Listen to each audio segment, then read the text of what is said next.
Volta Classes। नमस्कार दोस्तों वोल्टा technical classes में फिर से आपका स्वागत है। आज हम एक नया टॉपिक लेके आए हैं, वो इम्पोर्टेंट टॉपिक है सभी के लिए, जैसे डिप्लोमा कर रहे हैं उनके लिए भी, जो आईटीआई के जो अभी एग्जाम लगने वाले हैं जुलाई के अंदर, उनके लिए भी बहुत ज़्यादा ये इम्पोर्टेंट टॉपिक है। टॉपिक का नाम है डीसी जनित्र। डीसी की फुल फॉर्म आप सभी को पता है, डायरेक्ट करंट, डिस्च धारा जिसे बोलते हैं हम। डीसी जनित्र, देखिए डीसी जनित्र का काम क्या होता है। सबसे पहले तो ये है, जनित्र की परिभाषा क्या होती है। जनित्र की परिभाषा होती है, ये क्या करता है, यांत्रिक ऊर्जा को इलेक्ट्रिकल ऊर्जा में यानी विद्युत ऊर्जा में परिवर्तित करता है। विद्युत ऊर्जा में परिवर्तित करता है। ये इसका इनपुट होता है और ये आउटपुट होता है। ये केस जनित्र के लिए है।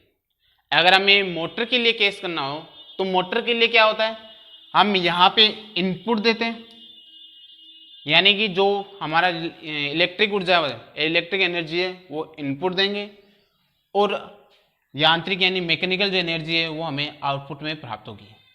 अब दोस्तों देखो, इसमें क्या होता है कि ये कैसे कार्य करता है।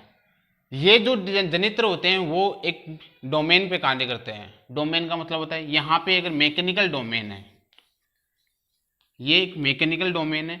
इसमें क्या होता है, जैसे हम किसी भी मोटर या मशीन को मैकेनिकल ऊर्जा देते हैं, यांत्रिक ऊर्जा देंगे, तो वो क्या करेगा, सबसे पहले इसको एक मैग्नेट में बदल देगा, यानी मैग्नेटिक ऊर्जा में बदल देगा, यानी मैग्नेट में चेंज कर देगा। मैग्नेट डोमेन बोलते हैं इसे।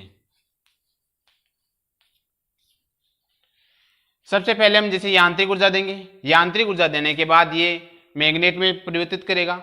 मैग्नेट में परिवर्तित करने के बाद ये किस में परिवर्तित कर देगा, मैग्नेट को किस में कर देगा, विद्युत ऊर्जा में परिवर्तित कर देगा।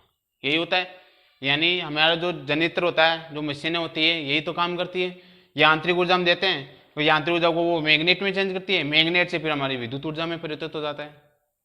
मोटर के केस में ऐसा क्या होता है, मोटर के केस में यही होता है, हम सबसे पहले उसे विद्युत ऊर्जा देंगे, इलेक्ट्रिक करंट देंगे। इलेक्ट्रिक करंट के बाद में वो क्या करेगा, इलेक्ट्रिक करंट को किस में चेंज करेगा, चुंबक में चेंज करेगा, यानी मैग्नेट डोमेन में चेंज करेगा। फिर मैग्नेट डोमेन होगा वो किस में चेंज करेगा, मैकेनिकल डोमेन में वो चेंज करेगा। अब हम जो डीसी जनित्र हम पढ़ रहे हैं, डीसी जनित्र के हम पार्ट्स के बारे में बात करेंगे। सबसे पहले मैं इसके पार्ट्स बता देता हूं कौन कौन से होते हैं, फिर हम इसके कार्य प्रणाली जो वर्किंग प्रिंसिपल है उसके बारे में हम बात करेंगे। सबसे पहले पार्ट्स, पहला पार्ट है इसका बॉडी, जिसे हम योक भी बोलते हैं। ये दो धातुओं से बना होता है, यानी अलग अलग प्रकार का होता है। एक तो होता है कास्ट आयरन का, और एक होता है कास्ट स्टील का। ये तो छोटी जो मोटरें होती हैं, छोटी मशीनें होती हैं, उनमें काम में लेते हैं, और जो कास्ट स्टील है, जैसे बड़ी मोटरें जनरेटर वगैरह होते हैं, उनमें हम काम लेते हैं। छोटी मतलब ये जो हमारा डायनामो वगैरह ये हो गए, इनमें हम काम में लेते हैं। इसके बाद में इसके दो मुख्य कार्य होते हैं, योग के दो मुख्य कार्य होते हैं। एक कार्य तो क्या है कि जो हमारी मोटर डीसी मोटर होती है, डीसी मोटर के अंदर क्या क्या होता है, वाइंडिंग्स होती है, आर्मेचर होता है, कम्यूटेटर होता है, ये इसके अंदर के भाग होते हैं। वो अंदर के भागों को सुरक्षा प्रदान करता है, अंदर के भागों को सुरक्षा या सुरक्षित रखता है उसको।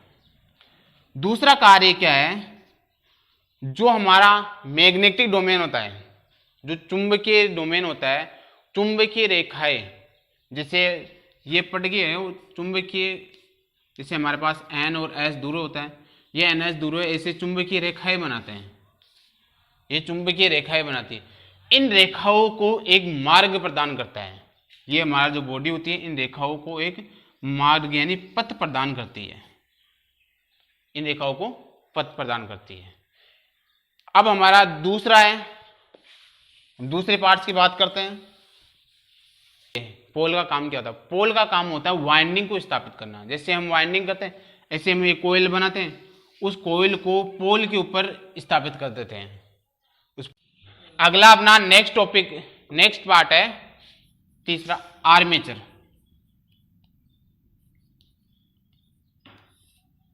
आर्मेचर क्या होता है? आर्मेचर के अंदर ये ऐसे गोल गोल ये पत्तियां होती हैं, इन पत्तियों के अंदर खांचे कटे हुए होते हैं, और इन खांचों के अंदर क्या होता है? वाइंडिंग्स होती है। इन खांचों में वाइंडिंग होती है। ऐसी ये पत्तियां होती हैं, बहुत सारी पत्तियां होती हैं। इन बहुत सारी पत्तियों को हम एक साथ करके, एक साथ रिवेट करके फिर बनाते हैं हम आर्मेचर को। ये सारी पत्तियां होती है, ये लेमिनेटेड होती है, और इनकी जो मोटाई होती है वो होती है 0.35 से 0.6 mm तक। ये जो पत्तियां होती है ये आर्मेचर होता है। इस आर्मेचर के अंदर वाइंडिंग्स स्थापित करते हैं। आर्मेचर के 3 प्रकार के होते हैं। आर्मेचर की जो ये पत्तियां होती है वो 3 प्रकार की होती हैं। एक तो होती है खुली, जो पूरी ओपन होती है, जिसमें हम कोयल आराम से पूरी कोयल बना के स्थापित कर सकते हैं। एक होती है अर्धबंद, यानी ये जो इनके जो खांचे होते हैं वो आधे बंद रहते हैं, यानी इसमें ये जो खांचे होते हैं वो ऐसे रहते हैं, आधे बंद रहते हैं। और तीसरा होती है पूरी बंद। तीसरे जो प्रकार का होता है ये जो आर्मेचर के जो खांचे होते हैं वो पूरी तरीके से बंद होते हैं। इन्हें वाइंडिंग्स स्थापित करने के लिए इनमें क्या था, कोयल तो आ नहीं सकती, तो इनमें क्या करते हैं हम एक एक तार को वाइंडिंग्स करते हैं, एक एक तार निकालते हैं इन खांचों में से। अब काम आता है इसका कार्य क्या है। आर्मेचर का जनरेटर के अंदर कार्य क्या है? इसका कार्य होता है, इससे जब आर्मेचर को हम चुंबकीय क्षेत्र में जब रखते हैं तब क्या होता है, इसकी जो कोइल्स होती हैं उन कोयलों के अंदर एक ईएमएफ पैदा होता है। तो बस का आर्मेचर का काम यही होता है कि वो ईएमएफ पैदा करना। तो चुंबकीय क्षेत्र में हम रखते हैं तो इसके जो कोइल्स होते हैं, कोइल्सों में विद्युत वाहक बल होता है, जिसे ईएमएफ बोलते हैं, ईएमएफ पैदा करना होता है। अब हमारा नेक्स्ट पार्ट है कम्यूटेटर।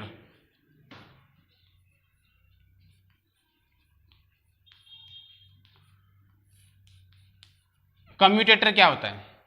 तो कम्यूटेटर के अंदर ये गोल गोल ऐसे तांबे की पत्तियां लगी हुई है, ये चारों तरफ ऐसे गोल गोल है, ये चारों तरफ ये गोल गोल पत्तियों से ही बना हुआ है ऐसे करके। और ये सारी जो पत्तियां होती है एक बेकेलाइट के ऊपर स्थापित है। इन पत्तियों को हम बोलते हैं सेगमेंट। और ये जो पत्तियां होती है वो तांबे की बनी होती है, जिसे हम बोलते हैं हार्ड ड्रोन। हार्ड ड्रोन तांबा होता है, उसकी बनी होती है। इन पत्तियों के बीच में एक अचालक पदार्थ बढ़ते हैं, उसको हम बोलते हैं अब्रक।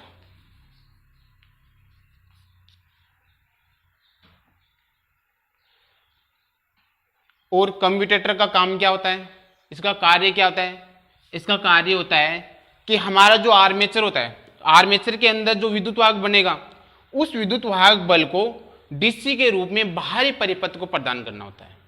यानी जो हमारा कम्यूटेटर है ये क्या काम करता है, एसी को डीसी में परिवर्तित करता है। यानी जो डीसी जनित्र होता है, डीसी जनित्र होता है वो एसी उत्पन्न करेगा, लेकिन उस एसी को कम्यूटेटर क्या करेगा, डीसी में परिवर्तित करके बाहरी परिपथ को प्रदान कर देगा। अब ये डीसी जनरेटर एसी क्यों उत्पन्न करता है वो आगे आगे बताऊंगा इसमें। अब हम नेक्स्ट पार्ट्स की बात करते हैं। ब्रश एवं ब्रश होल्डर।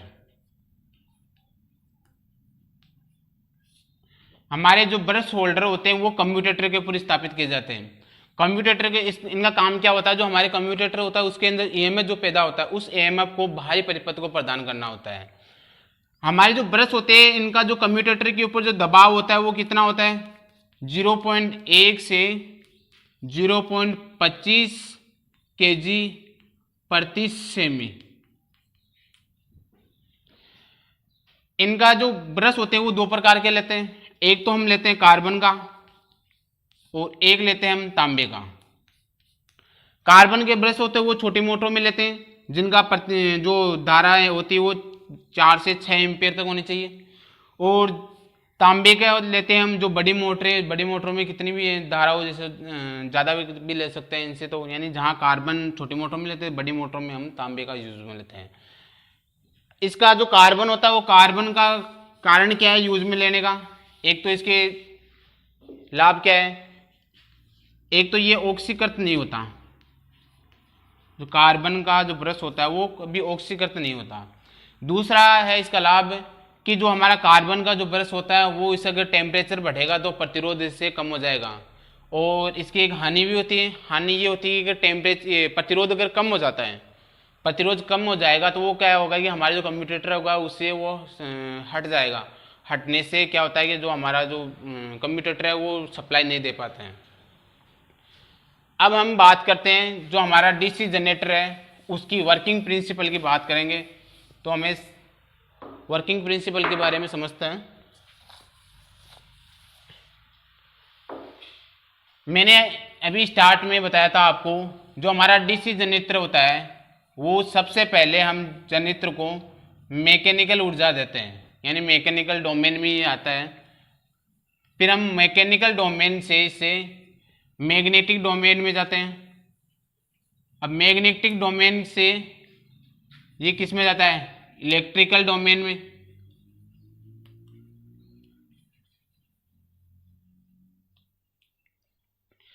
यानी हमारा जो जनरेटर होता है ये मैग्नेटिक डोमेन के अंदर जाएगा। तो हमें आज इसी के बारे में पढ़ना है। जो हमारा डीसी जनरेटर होता है जो मेन टॉपिक है वो यही है, मैग्नेटिक डोमेन। ये मैग्नेटिक डोमेन कैसे बनाता है, डीसी जनरेटर वो कैसे काम करता है, और इसमें ऐसा क्या होता है कि ये हमारा जो डीसी जनरेटर वो घूम रहा है। और ऐसे कई क्वेश्चन भी आते हैं कि हमारा जो डीसी जनरेटर है, एसी जनरेटर वो एसी क्यों पैदा करता है। ऐसे बहुत सारे क्वेश्चन आएंगे, उन सारों का मैं अभी जवाब दूंगा, वो सारे समझेंगे हम अच्छी तरीके से। सबसे पहले हम इसके वर्किंग प्रिंसिपल को समझते हैं। दोस्तों एक चीज ध्यान रखना, हमारा जो डीसी जनरेटर होता है उसके अंदर 2 पोल होते हैं, चाहे 8 पोल का भी हो, 2 का हो, 4 का हो, कितने का भी हम ले सकते हैं, 8 पोल तक हम ले सकते हैं। लेकिन हम सबसे पहले 2 पोल के जनरेटर के बारे में समझते हैं, फिर देख लेना उसे। ये हमारे पास 2 पोल हैं, एक एन है और एक एस है। इसमें ये 2 पोल, यहां पे जो हमारा ये चुंबकीय क्षेत्र है,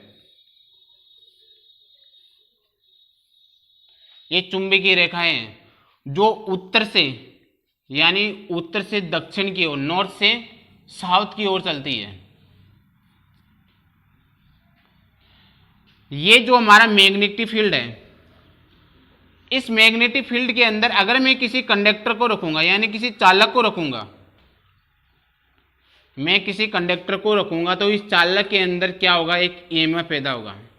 वो कैसे होगा, हमारा जो डीसी जनरेटर होता है इसके अंदर एक तो कई क्वेश्चन आते हैं कि हमारा डीसी जनरेटर होता है, इसमें हम एक तो इंटरपोल है, एक होता है हमारा कम्यूटेटर, और एक होता है जैसे ये ब्रश है। ये हम क्यों यूज में लेते हैं, इनके बारे में समझेंगे। इनको हम क्यों यूज में लेते हैं डीसी जनरेटर के अंदर, इनका काम क्या होता है। तो इनको समझने से पहले एक बार मैं थोड़ा सा वर्किंग प्रिंसिपल को समझा देता हूं कि इसमें होता क्या है ऐसा। तो डीसी जो जनरेटर होता है,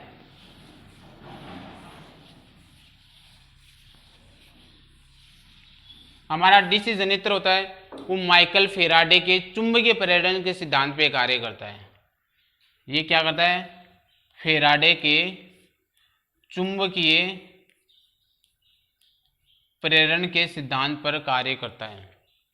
इसमें क्या होता है, E बराबर N d phi upon d t होता है। अब ये कैसे होगा बताएंगे। सबसे पहले हम देखते हैं, ये हमारा 2 पोल है, एक तो नॉर्थ हो गया और एक साउथ हो गया। इसमें क्या होता है कि हमारा ये सबसे एक मैग्नेटिक फील्ड है, मतलब ये चुंबकीय क्षेत्र है,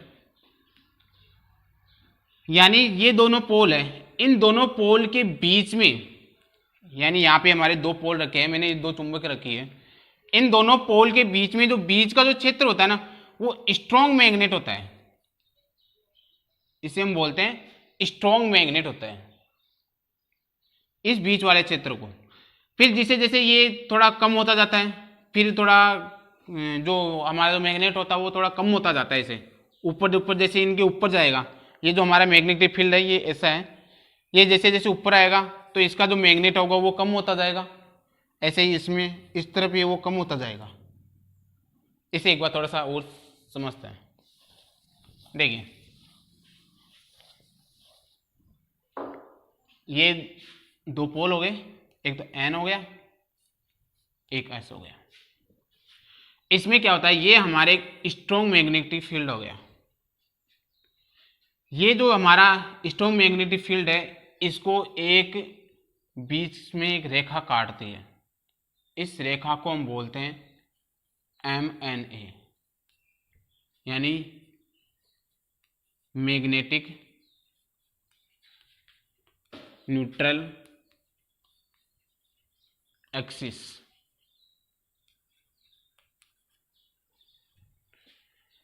यहां पे ये केंद्र है, ये जो आर्मेचर है, ये हमारा जो कंडक्टर है, इस कंडक्टर को बीच की जो रेखाएं काटती है उसको हम MNA बोलते हैं, और MNA पे हम ब्रश स्थापित करते हैं। जो ये बीच की जो रेखा होती है, यहाँ पे हमारा जो फ्लक्स होता है, तो फ्लक्स का मान होता है वो हमेशा 0 होता है। यहाँ पे एक 90 डिग्री का ये कोण बनाते हैं, चारों तरफ से 90 डिग्री का ये कोण बनाती है। यहाँ पे जो हमारा फ्लक्स होता है, वो फ्लक्स का जो मान होता है वो 0 होता है। यहाँ पे ये जो मान होगा, यहाँ पे तो स्ट्रॉन्ग होगा, लेकिन यहाँ पे इस पे 0 होता है। हमारा जो फ्लक्स होता है वो कैसे डिस्ट्रीब्यूट होता है वो बताता हूँ। देखिए हमारा जो फ्लक्स होता है वो डिस्ट्रीब्यूट ऐसे होता है, जैसे ये हमारा स्ट्रॉन्ग फील्ड आ गया, सबसे स्ट्रॉन्ग फील्ड आ गया, फिर हम जैसे जैसे ऊपर चलते हैं तो थोड़ा ये कम होता जाता है, फिर ऐसे हम ऊपर चलेंगे तो ये कम होता जाएगा, यानी ये जो हमारा मैग्नेटिक है वो थोड़ा वो कम होता जाएगा, फिर हम कम हो जाएगा, फिर और कम हो जाएगा, फिर कम हो जाएगा, यहाँ आते आते ये क्या हो जाएगा, 0 हो जाएगा। इससे हम बोलते हैं पॉजिटिव फील्ड, यानी नॉर्थ से साउथ की तरफ जाता है तो उसे बोलते हैं हम पॉजिटिव फील्ड। और इस तरफ आता है, जैसे ये है, यहाँ आ गया, नीचे तक आ गया, फिर इधर आएगा तो बढ़ता जाएगा, थोड़ा सा यहाँ से बढ़ जाएगा, फिर यहाँ बढ़ जाएगा, फिर यहाँ बढ़ जाएगा, फिर यहाँ बढ़ जाएगा, ऐसे बढ़ जाएगा, फिर यहाँ से थोड़ा कम होता जाएगा, यहाँ से कम होता जाएगा, यहाँ से कम होता जाएगा, यहाँ कम होता जाएगा, फिर यहाँ 0 हो जाएगा, फिर यहाँ से बढ़ता जाएगा, फिर बढ़ता जाएगा, फिर बढ़ता जाएगा, फिर बढ़ता जाएगा, फिर बढ़ता जाएगा।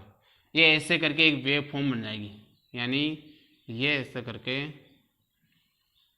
ये एक वेव फॉर्म बन जाएगी। इस वेव फॉर्म को हम बोलते हैं साइनसोइडल।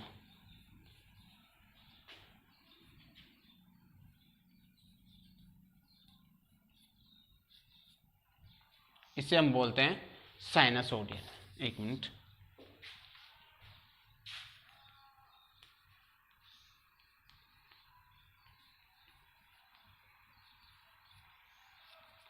और इस वेक्टर, ये डायग्राम है, इस डायग्राम को हम बोलते हैं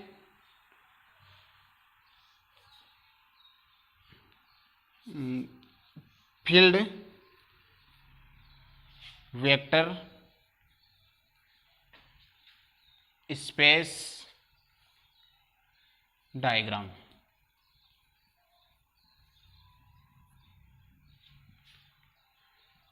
हमारा जो ऐसी जो धारा होती है, ऐसी जो धारा होती है वो ऐसे तो चलती है, हमारी जो ऐसी वेव फॉर्म है वो ऐसे तो चलती है। यहाँ पे ये ई हो गया और ये यहाँ पे समय के अनुसार चेंज होती रहती है, यानी कि हमारा जो मैग्नेट होगा वो क्या होगा, पहले तो पॉजिटिव आता है, यानी कि इसे ऐसे समझते हैं, ये हमारा एक एन है और ये एस होता है। इसमें क्या होता है, इधर से यानी उत्तर से दक्षिण की तरफ जब मैग्नेट चलता है, जब उत्तर से दक्षिण की ओर चलेगा तो हमारा क्या होगा, पॉजिटिव आएगा, यानी इधर प्लस पॉजिटिव हो जाएगा और इधर नेगेटिव हो जाएगा। लेकिन ये जब उल्टा हो जाएगा, जब हमारा चुंबकीय क्षेत्र है वो इस तरफ से जा रहा है, अगर इस तरफ से जाएगा तो क्या हो जाएगा, ये पॉजिटिव हो जाएगा और ये नेगेटिव हो जाएगा। ऐसे ही इसमें पहले क्या होता है, पहले तो ये पॉजिटिव आता है, फिर नेगेटिव आता है, फिर पॉजिटिव आता है, फिर नेगेटिव आता है। ऐसे तो हमारा जो आवृत्ति वो चेंज होती रहती है। ये पॉजिटिव आ गया, फिर ये नेगेटिव आ गया, फिर ये पॉजिटिव आ गया, फिर नेगेटिव आ गया। यानी ये जो साइकिल है वो हमारे 1 सेकेंड के अंदर 50 बार चेंज होती रहती है। पहले प्लस आता है, फिर माइनस आता है, फिर प्लस आता है, फिर माइनस आता है। तो ये कारण होता है कि हमारे एसी हो या डीसी जनरेटर हो, कौन सी धारा उत्पन्न करेगा? एसी उत्पन्न करता है।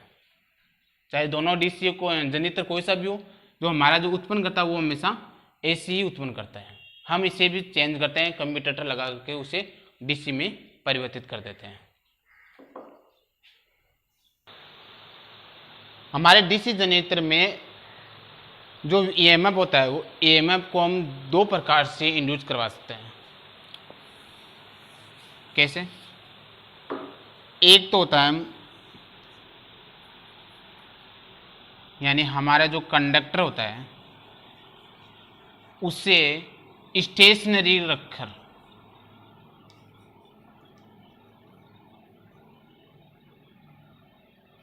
यानी हमारा ये 2 पोल है, एक एन हो गया और एक एस हो गया। इस वाले पोल में यहां जो हमारा मैग्नेटिक फ्लक्स होगा वो इधर से जाएगा। ये जो केस होता है ना, ये जो केस हमारा सिर्फ एसी जनरेटर में ही काम करेगा, डीसी में नहीं। डीसी में क्या होता है, यहाँ पे जो ये जो पोल्स होते हैं वो परमानेंट मैग्नेट होते हैं। परमानेंट मैग्नेट वालों में ये काम नहीं करेगा। परमानेंट मैग्नेट में क्या होता है, हमारा जी जो फ्लक्स होता है वो सिर्फ इधर से ही चलता है, यही फॉर्म बनाता है। तो इसमें क्या होता है, इस वाले केस में क्या होता है, हमारा जो फ्लक्स रहेगा वो फ्लक्स कैसे उत्पन्न करेगा। यहाँ जैसे हमारा ये कोयल है, कोई भी ये कोयल है, इसके अंदर कोई चालक है, इस फ्लक्स के अंदर एक चालक रखा हुआ है। ये चालक को जैसे ये चुंबकीय रेखाएं काटती है, जब इसे काटेगी तो इसके अंदर, इस हमारे जो कोयल होते हैं इसके अंदर एक ईएमएफ पैदा होता है, जिससे हम बोलते हैं यानी d phi upon d t, इसे इंड्यूस करवाते हैं। यानी हमारा जो फ्लक्स होगा वो टाइम के अनुसार, यानी जितने समय के अनुसार हमारा जो फ्लक्स बहेगा, इसे जितना हम काटेंगे, जितनी स्पीड से इसे काटेगा, एन का मतलब होता है स्पीड, स्पीड जितनी स्पीड से जिसे हम आर्मेचर कोयल्स को, आर्मेचर को हम घुमाएंगे, घुमाने से इसके अंदर हमारे फ्लक्स को वो काटेगा। काटने से क्या होता है, ये इंड्यूस करवाता है ईएमएफ।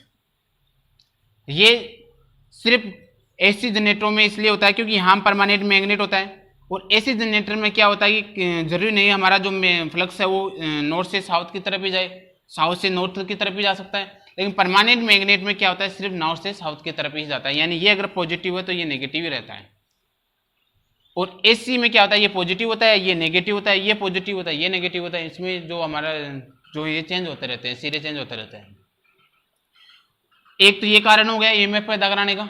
एक दूसरा कारण होता है, हम दूसरी तरीके से भी ईएमएफ पैदा करवा सकते हैं इसके अंदर। जैसे हमारा ये एक फ्लक्स है, ये सॉरी 2 दूर है, एन और एक एस है, इसके अंदर हमारा एक ये कोयल बनी हुई है, मतलब ये आर्मेचर है, आर्मेचर के अंदर ये कोयल है। इसमें ये इस कोयल को जब मैग्नेट काटेगा, इन कोयल को, यानी जो हमारा ये चालक है, इस चालक को हम चुंबकीय क्षेत्र में स्थापित करते हैं, तो ये क्या करते हैं, जो चालक से होते हैं उनको काटते हैं। चालक होंगे इस चुंबकीय क्षेत्र को वो काटेंगे। काटने से क्या होता है, इन चालकों के अंदर मैग्नेट ये ईएमएफ पैदा हो जाता है। काटने से इनके अंदर ईएमएफ पैदा होता है। क्यों? क्योंकि ये जो चालक होते हैं, ये कंडक्टर होते हैं, ये खुद भी स्वयं भी, जैसे हम इनके अंदर जब ईएमएफ मैग्नेटिक फील्ड के अंदर हम इन्हें लेके जाएंगे तो चालक के अंदर खुद के अंदर भी इसका मैग्नेट उत्पन्न होगा, यानी वो खुद स्वयं का भी एक परमाणु, खुद का भी एक मैग्नेट उत्पन्न करता है। जैसे हम प्रैक्टिकल नहीं करते क्या, जैसे हमारे यहाँ पे एक कोई भी हमने एक कोयल बना ली, किसी के ऊपर कोई भी चालक पदार्थ है, उसके अंदर हमने तार लपेट लिए, एक साथ तार लपेट के हम जैसे इसमें धारा प्रभावित करते हैं, या फिर हम जैसे उस कुंडली को चुंबक के पास में लेके जाएंगे, तो क्या होगा, उस वायर के अंदर एक मैग्नेट उत्पन्न होगा, ओ सॉरी ईएमएफ पैदा होगा।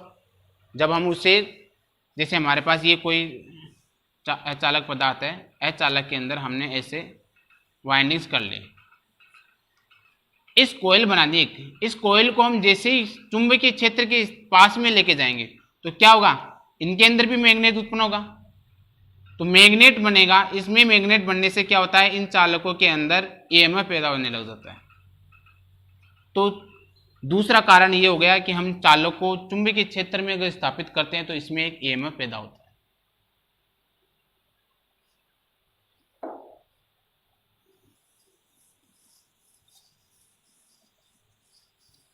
अब दोस्तों